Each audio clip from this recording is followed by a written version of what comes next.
Hey guys, hope you had a good weekend. I hope you showed your mother just how much you cared for Mother's Day. Um, this week, guys, we are wrapping up the school year talking about the civil rights movement. And so there's a lot of layers to the civil rights movement, guys.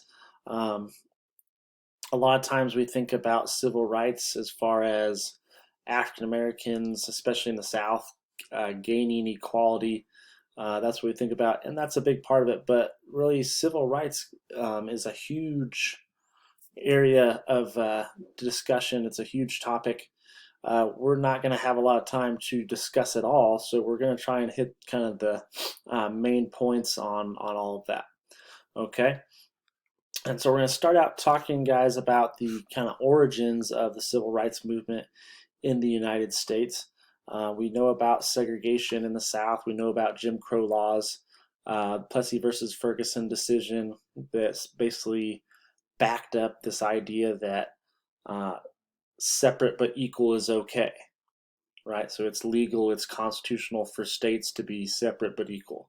To say, okay, we're going to have a whites only train car and a blacks train car, right? But we said the inherent issue with that was these segregated states, it wasn't equal. Um, the African Americans, their situation was really, really bad as far as, the upkeep and maintenance of these facilities and places like that.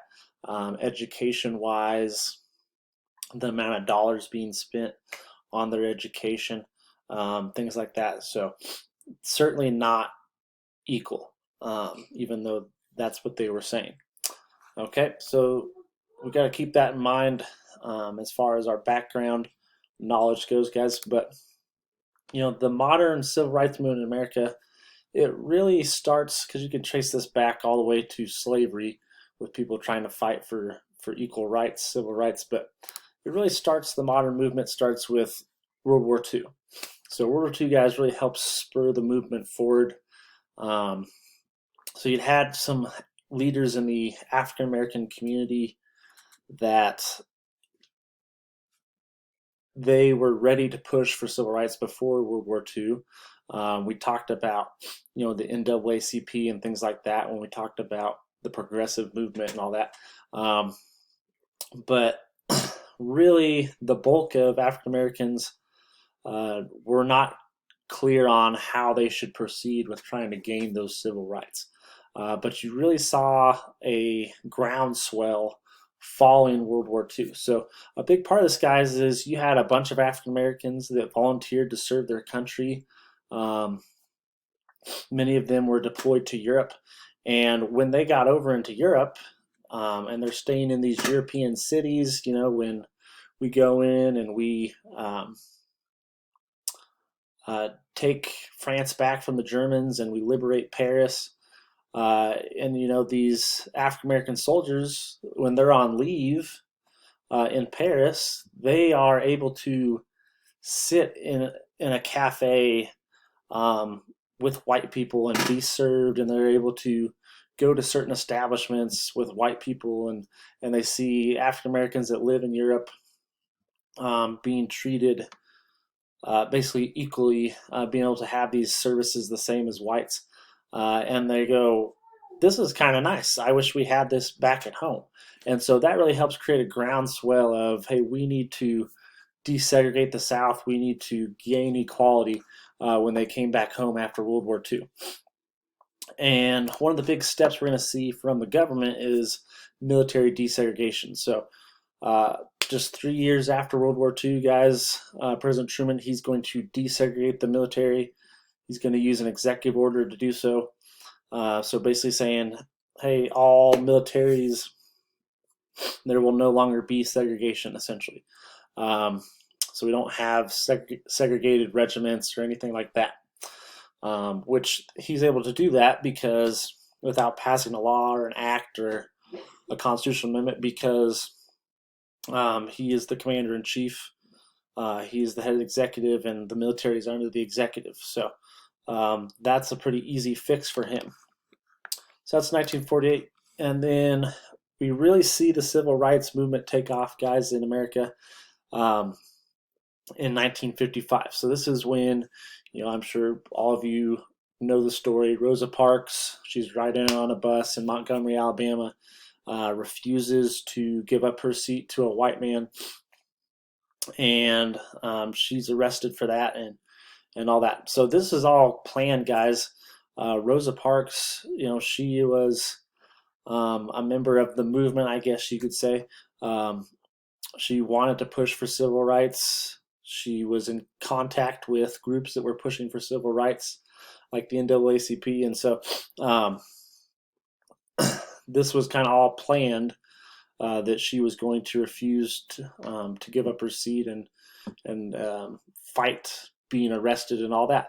And so you have this kind of legal battle going on with that. And at the same time, the local community in Montgomery, Alabama, they chose Martin Luther King Jr. to lead a boycott. So leading African Americans in the community said, this is not right, we need to do something. And so they decided on boycotting the bus service, the Montgomery buses. So they said, hey, we're going to stop using the buses to go to work and all those sorts of things, and we'll find rides, or we'll ride bicycles or walk or whatever we have to do. But they chose this young man, Martin Luther King Jr. So he was pretty young at the time, guys. He was in his 20s. Now he's pretty advanced for his age, I guess you could say. So he graduated from college in his teens. So pretty intelligent, pretty highly advanced. But even then, guys, it's pretty amazing that this young man, that's who the community chose to lead them. It shows a lot about Martin Luther King Jr. So he, organizes this boycott. It lasts for over a year in Montgomery, where they refused to use the bus system. Finally, in 1956, the Supreme Court is going to rule that the Alabama segregation law that said, hey,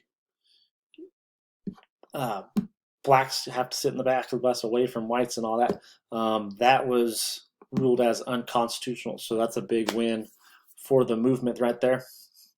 Obviously, that's just one little law that they struck down, so there's a lot of work to do, but that really set the groundwork and the groundswell for what we're going to see later on. Another big moment, guys, early on in the movement, you have Brown versus the Board of Education, which deals directly with us. So you have the Topeka School Board.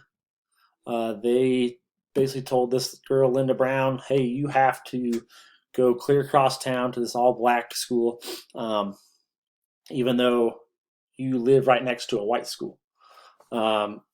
So obviously they're saying, no, we want her to go to this school. And so her parents and then some other students' parents in Topeka, they filed a lawsuit against the school board and against the district and said, this isn't fair, this is against our civil rights, against the 14th Amendment. And in 1956, the Supreme Court ruled that it was unconstitutional to segregate schools. And so that's a huge decision, because that essentially overturned Plessy versus Ferguson, that Supreme Court case where we said the Supreme Court basically okayed, justified this idea of segregation of separate but equal. They said the segregation of schools is inherently unequal and therefore is unconstitutional. And so that really undid that first ruling, set a new precedent, and that was huge. And then also,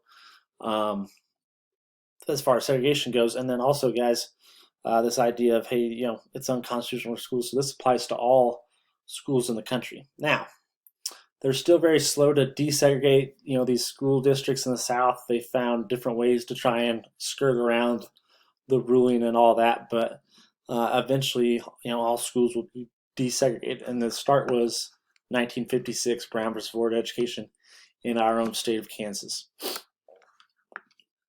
And then the final one, guys, as far as early on in the movement, 1950s, you have the Little Rock Crisis. So 1957, you have these 9 African-American students, they want to go to Central High, which was a white-only school at the time in Little Rock, Arkansas.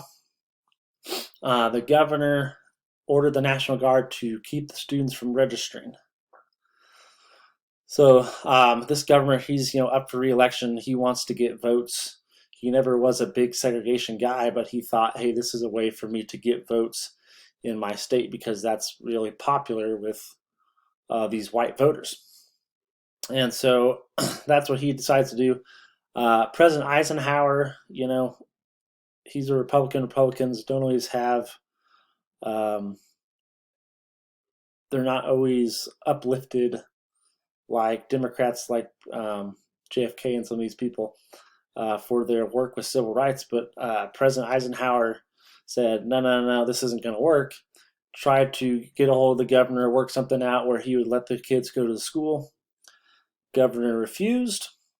So Eisenhower sent in the National Guard. He said, nope, I'm going to uphold the Supreme Court's ruling on Brown versus Board of Education. I'm going to protect these people's rights.